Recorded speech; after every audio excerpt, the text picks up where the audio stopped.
Hello friends, I'm Rob, this is Digital Wastrel, and in this video, what if Necrons but more space robot?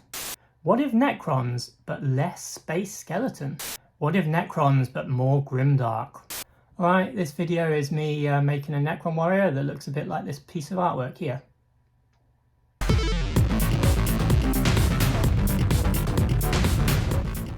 Hello friends, welcome to the video. I hope everyone's doing well out there. And yeah, you're ready to watch me kit bash some Necrons? I mean, I hope so, because, you know, this video is about me kit bashing Necrons. You know, the clue was in the title, or haven't done the title yet. Clue was also in the thumbnail. I haven't done that yet either, but probably I'm going to put something about Necrons and kit bashing in the title and the thumbnail. And then, yeah, the start of this video, you know, the little teaser that was talking about kit bashing some Necrons. So you've had ample warning. Like everyone else who bought the Indomitors box back in 9th edition, I have a whole bunch of half-painted Space Marines and a whole bunch of Necrons that are still on their sprue, completely untouched. Necrons have been looking pretty good in 10th edition, both from a competitive standpoint and from like a flavour perspective, so I thought it was finally time to dig out those sprues and put some little robots together. Back in the mid-2000s, there was a war game called AT-43. It was produced by a French company named Rackham, who were famous for the skirmish game Confrontation. You know, Confrontation was that game with the horny werewolf sculpts. No, the other horny werewolf sculpts. AT-43 is a sci-fi war game, and I could talk about it for hours.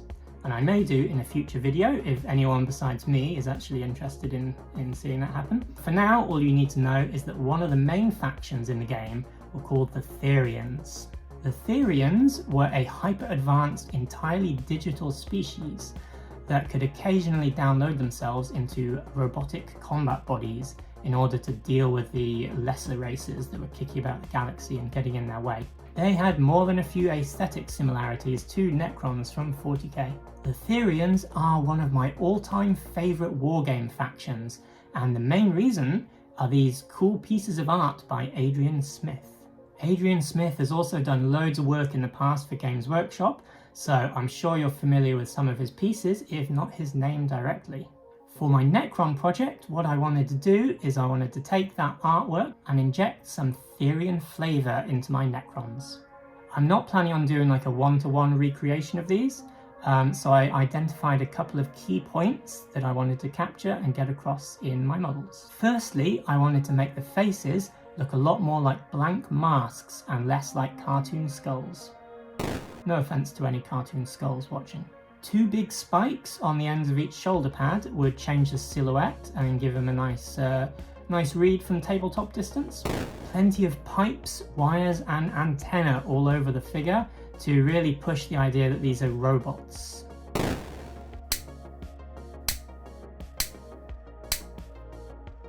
So let's get started with doing the face. The face obviously being the focal point of the model, most important part that you look at, other than the shoulder pads obviously, and the weapon, the other 2 most important features. So yeah, we're going to cut off the bottom of his head, just the lower part of the jaw like that, aiming for kind of a rounder shape. I'm also going to trim off his cheekbones. Just very difficult to do this and film it at the same time. Yeah, so kind of can't see it very well, but we've kind of trimmed down the cheekbones a little bit, trying to get the whole face a lot smoother. Yeah, and then bringing out the file and making it slightly less raggedy than it otherwise was. And yeah, look at that, he's already looking much, well, he still looks like a Necron, but you know, small steps. We'll come back to the face and add some green stuff to finish that off, but for now let's move on and see about these shoulder spikes that I mentioned earlier. So yeah, I've got a whole bunch of knives here, most of them like Space Marine combat knives, and as you can see they're absolutely huge. I think this one is maybe a scout shoulder. Yeah, it's just absolutely massive, and I think this one like an Imperial Guard knife, so marginally smaller, but still like stuck on his shoulders, just that's absolutely way too big for what I want. So yeah, none of those work at all, so gonna have to find something else. And luckily all of the Necron weapons come with these little spiky bayonet decoration thingies, so gonna trim those off using the old knife trick, which is just, you know, cutting it off with a knife. It's not that tricky. Well, it is if you're trying to film it at the same time and not have the bits shoot off all over the place, which they just did.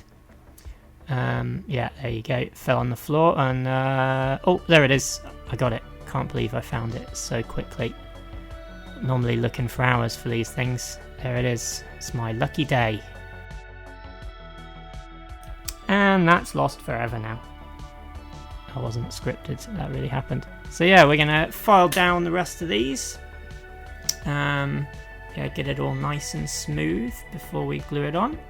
And take a file and yeah, obviously the spiky base of the spikes are a bit flat, so we want to flatten out the shoulders a little bit so there's a nice contact point for the two of them to join up on. Then the secret to this is plenty of plastic glue. Just wang it on there. Plastic glue will make a nice bond, so it'll kind of glue the thing, and as long as you don't, you know, hurl it against the wall, it should stay on there.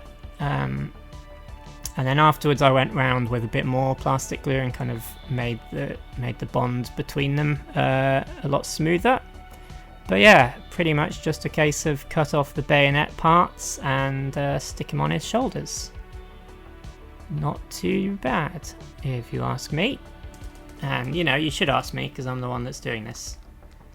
I don't know, maybe there's some better spikes I could have used. Leave your spike suggestions in the comments below. And yeah, there he is. Old short face, spiky shouldered fella on his way. So yeah, next up we're going to do the old the old pipes and antenna coming out of his back, and this is a little piece of plastic card. I don't know what I'm doing here. I'm potentially measuring it just to see if it's straight. And yeah, just trim pieces off. I'm not a mechanical engineer. I don't measure these out. I just go by gut instinct. But yeah, just cut off a few likely looking pieces, all different. You know, want to make it look arcane and ancient, and obviously that means they're all a bit higgledy-piggledy. And just stick them in. Plenty of plastic glue, and yeah, a few going down the side. I'm going to be putting these all up and down the spine, which combined with the shoulder spikes should change up his silhouette quite nicely, I hope. And yeah, basically stick them in there, get the glue on there, and then press them into place with an implement. I was using the old craft knife there, but you can use maybe some tweezers or something, and then one sticky out of his back. Nice bit of asymmetry, I think, adds to the feel.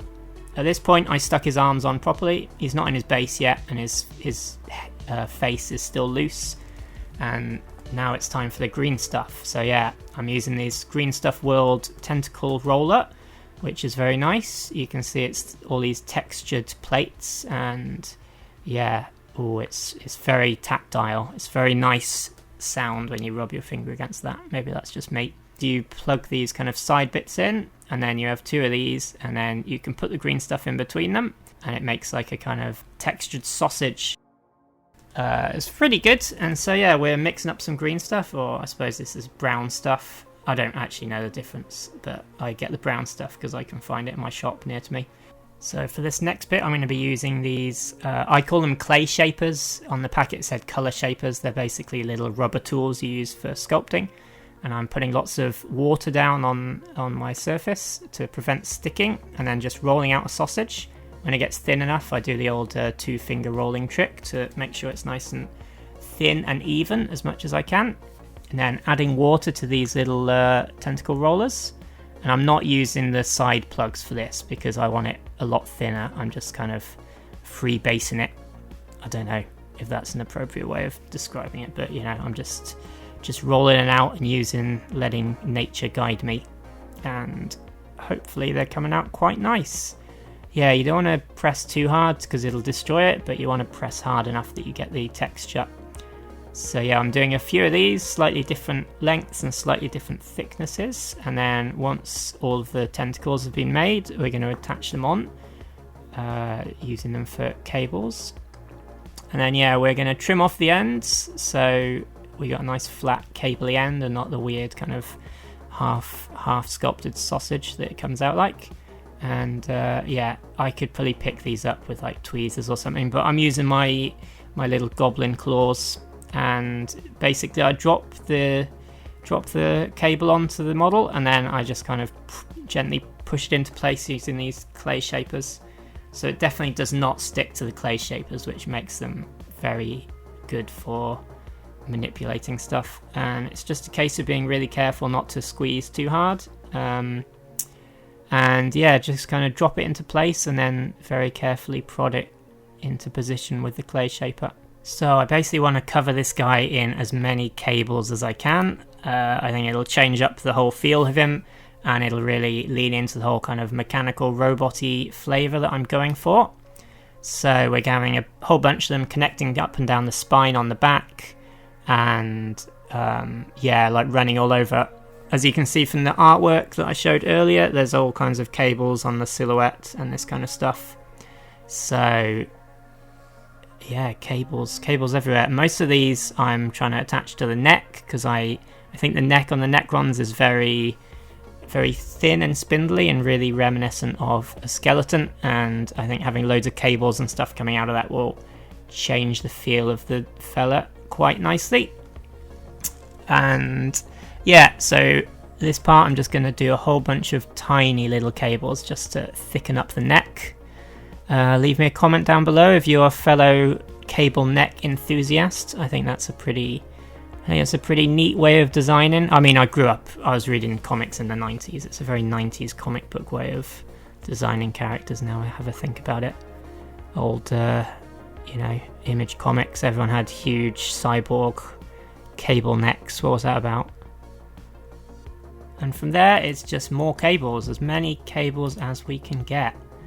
I want them all running up and down from this, and yeah, mostly I'm just pressing them into place, but for this one I did actually break out the super glue. You just need a tiny bit of super glue, just almost coming out, oh, there we go, a little bit of old tiny super glue will really fix it into place and really help things come along. And then once it's attached, you can manipulate the cables using the green stuff shaper thingies. And there we go. And then once it's all smushed in around his face, I'm going to come in and obviously trim that down, because his actual head has got to go in there. And, you won't see that part anyway. And then we're doing one more big cable coming from his gun, kind of wrapping around his arms. Again, hopefully going to plug in the back there. I think I used some green stuff. I think I used some super glue for this bit as well, because it was being a little bit awkward. And then if it's a bit mangled at the end, just push it somewhere you're not going to see behind this gun. No one's going to look back there. So yeah, loads of cables. Once it's in position, you can try and make it so gravity looks like the cables have got weight. Finally, we're going back to the face, and we're going to round off this skull and make it a lot more mask-like. So a bit of green stuff and just kind of wedging it in there, giving him a bit of a green stuff beard.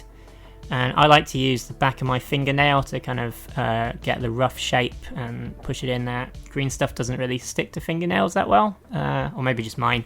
Maybe I have mutant fingernails that are resistant to green stuff. And then once it's on there, you can really attack it with these color shapers. Like, it ain't going anywhere. It's like a paintbrush. You just keep wearing away at it until it's generally the right shape. Then I'm coming in with a craft knife and making sure like the sharp details around his eyes are still okay. Finally, kind of smush up his chin so he doesn't have long face syndrome. And it's a bit rough, but hopefully it'll look decent once it's painted. And there he is, all put together with his mask on there. And I did actually go in a little bit more, and I cut kind of a a mark under his eye, so it looks like his mask has been damaged, so hopefully that'll look pretty good once it's done. And again, making sure that the eyes are still quite clear. The rest of the mask is okay if it's a bit rough, but as long as the eyes are clear, it should look good. Now, considering how involved all this tentacle making was, I wanted to keep the painting as simple as possible. So primed black, and then I slapped on some very, very dark grey, VMC Panzer grey, I think it was. And then after that, a bit of lead belcher on all the metally bits. I did a couple of different browns all over the metal parts and in his joints, make him look real old. I did a bit of Gore Grunter Flesh, one of the contrast ones, and then I think I watered down some brown paint, or possibly used a bit of weathering powder mixed with water in there, and basically just building up some textures and different browns, and yeah, making him look real old as balls. Yeah, after that was all dry, I went in and did a bit of light grey on the face, and also any of the glowy orange parts. I went through with a bit of Magmadroth Flame and just basically dropped that into the light grey / white areas for the glow, and that was as far as I went with that one.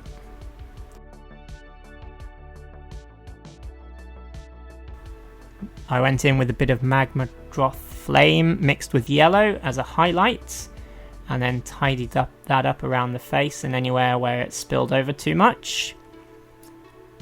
And yeah, it's kind of coming together now.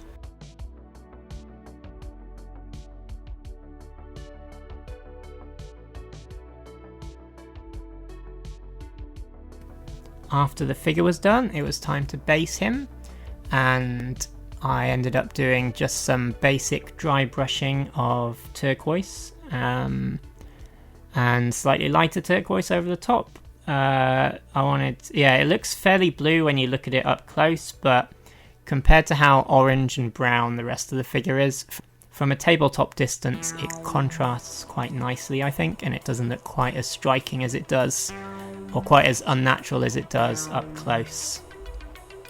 And with all that, he's finally done, and it's time for one of them fancy showcases that makes it feel like it's much more professionally done than it actually is.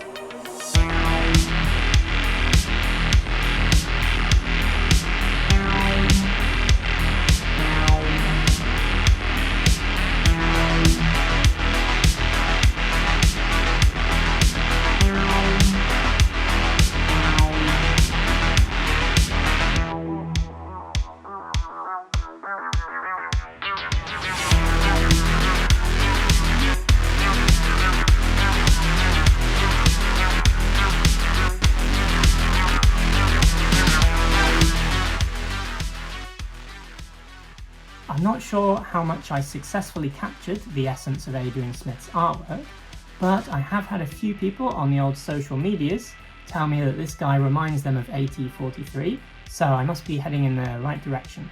If you like this video, a comment or a subscription really means a lot to me. I've broken 1,000 subscribers, so thanks a lot for sticking around if you did stick around. Yeah, I really want to push this channel higher and get to the next level.